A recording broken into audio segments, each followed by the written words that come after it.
It's time to cook with Susan Beck. Well, it's a beautiful summer day and it's a perfect day to make lemon meringue pie. I'm going to teach you a few key things to making lemon meringue pie, starting with always use real lemons. You can buy lemon pudding, but you know, after you try it with real lemons, you will never, ever go back. Today's recipe I'm using from that trusted old Betty Crocker cookbook. My mom had one of these growing up and I have one too. So let's have a look at what we need besides some fresh lemon. You'll need 1 pie crust that you have already baked in the oven, 1½ cups of granulated sugar, 1/3 cup plus 1 tablespoon of cornstarch for a thickening agent, 3 eggs that we'll be separating into yolks and whites. The whites will become our meringue, 3 tablespoons of butter or margarine, and 1½ cups of water.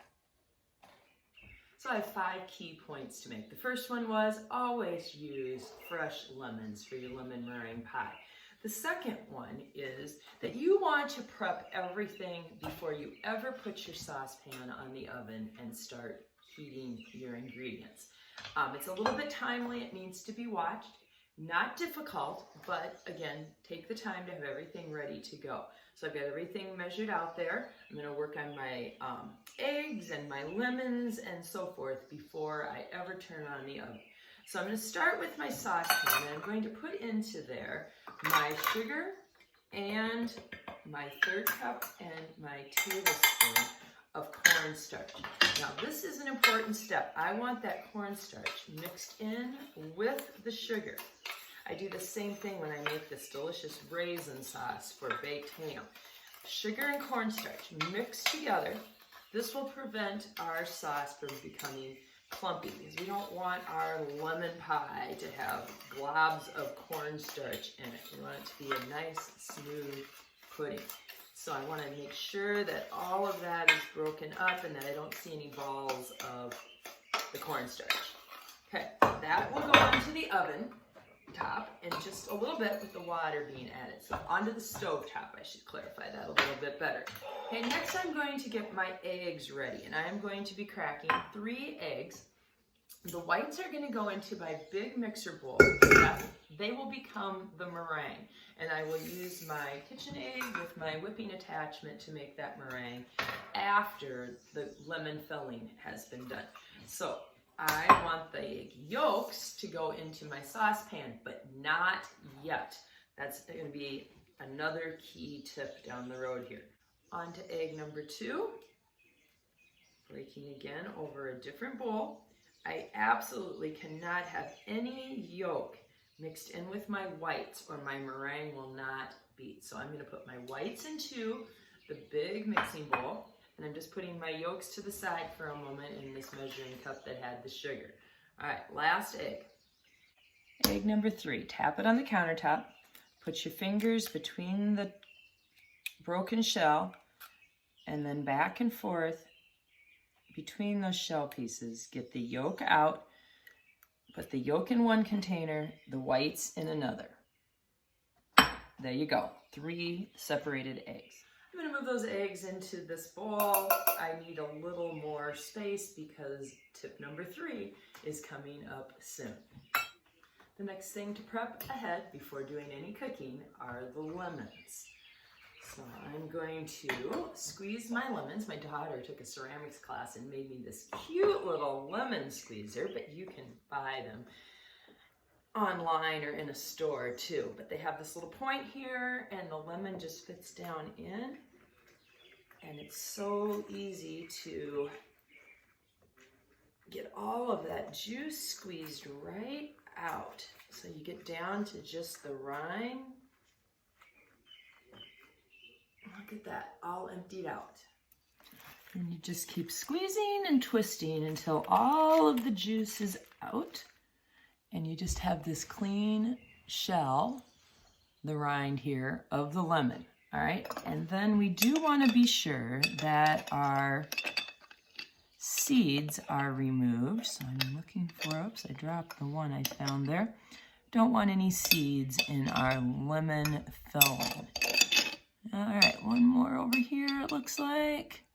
All right, and then we'll just move that into our measuring cup. It took 2 lemons to get a half a cup. Well, it's time to turn our sugar and cornstarch onto medium-high heat. And we're going to then whisk in that 1.5 cups of water. And we're just gonna kind of slowly add that. We need to get enough in there that we're not burning our dry ingredients to the bottom of the pan. I'm using my back burner, again, just at a medium-high heat. I'm slowly adding it.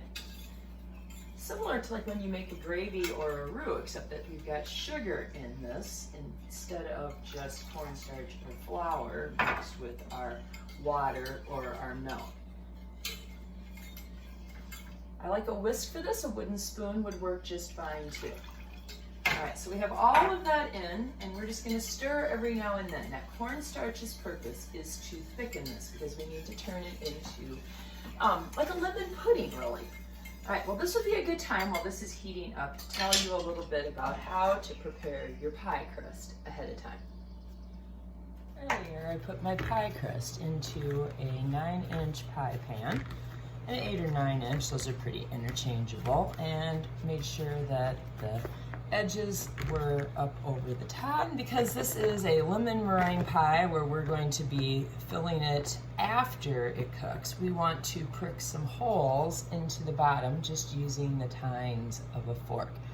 The purpose of the holes is to allow steam to escape so that the crust doesn't puff up and will still be flat and ready for our filling after. This needs to bake for anywhere from 8 to 12 minutes and an oven of 450 degrees. And then we want this to cool, so this is being done before making our lemon and meringue. Remember to stir frequently. We want this to thicken, but not just on the edges, so by stirring, it'll make it all come together. Now, as you can see, we're starting to get bubbles in there, and you can kind of tell that it's thickening a bit. I still want to keep stirring some. I do want to get this to a boil. That is necessary in order for this to thicken. But I want it to get to a boil where when I'm stirring it, it doesn't just back right back down to just a slight simmer. A good lemon meringue pie is quite thick. We're getting very thick now. I want to keep stirring here, and I want to cook it for about 1 minute where it's really thickening up.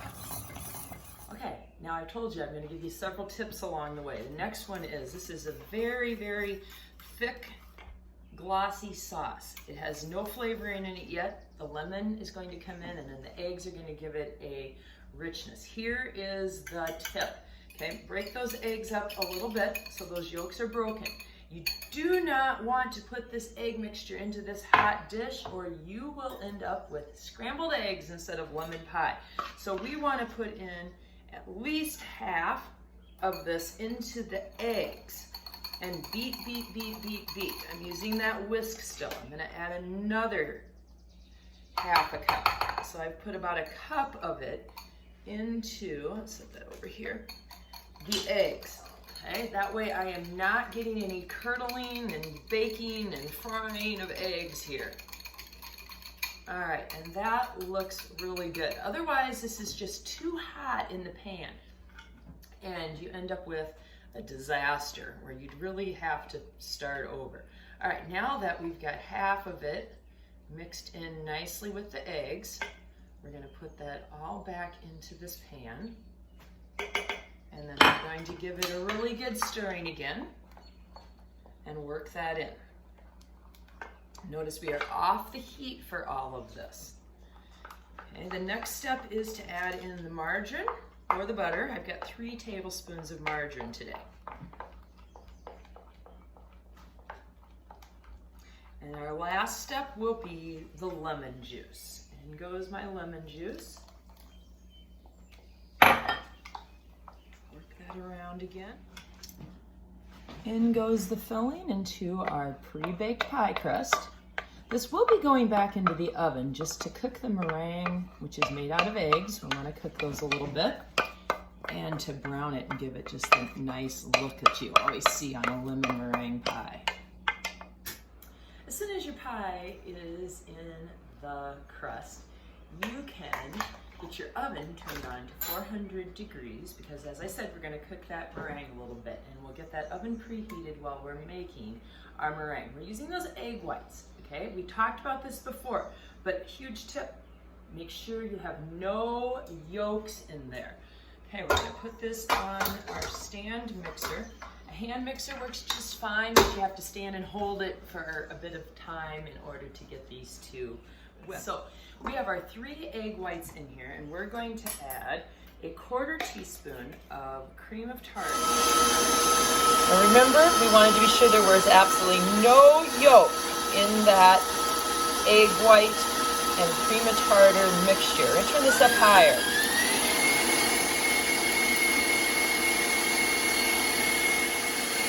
Now this has been going for about 2 minutes, and it's really nice and foamy, and it's starting to get air in it. So we're going to be adding in our vanilla and our sugar. We're going to add 6 tablespoons of sugar, one at a time.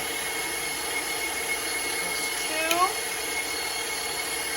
3, 4, 5, and number 6. And we're going to beat this until they just get these nice shiny peaks. Let's add in that 1/2 teaspoon of vanilla.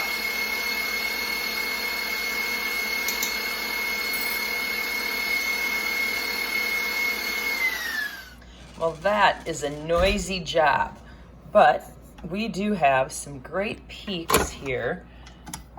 If we take our whisking attachment, we can just pull that right up into peaks. So we're ready to put this meringue on top. Meringue off of the beater, and then we're going to put it on top of our pie. And we want to get it all the way out to the edges. We kind of make a little sealed area connecting the crust and the meringue so we don't see any of the lemon filling. And then this is going to take maybe about 8 minutes in the oven. Not very long. We just want to cook those eggs a little bit, bake them a little bit since we are working with raw eggs in there. And it's always pretty if you just get a little toasted brown look to the top of your pie. Ooh, does it look fantastic. Nice and golden brown. We're going to set that on the counter and let it cool. We don't want to cut it while it's still warm. We don't want that filling oozing. We want it to set up. So let it sit for a while. Well, before we taste this pie, we've got a guest to help us out with this. Come on in. We've got a great pie connoisseur coming in all the way from the great state of Iowa. Here is my dad. I believe you got to do this once last year when we had that chocolate-covered strawberry pie. Well, today we have a beautiful lemon meringue pie that I made for him earlier this afternoon while he was on his way here. Looks good. So, it looks pretty good, doesn't it? Nice, bright yellow color. What are your thoughts? Very good, very good. Very lemony. And I tell you, those fresh lemons over canned or boxed pudding mix makes all the difference. It's just a very fresh, light summer pie. That hit the spot? That's good. That's good. There you have it. The pie connoisseur says you should try lemon meringue pie with fresh lemons.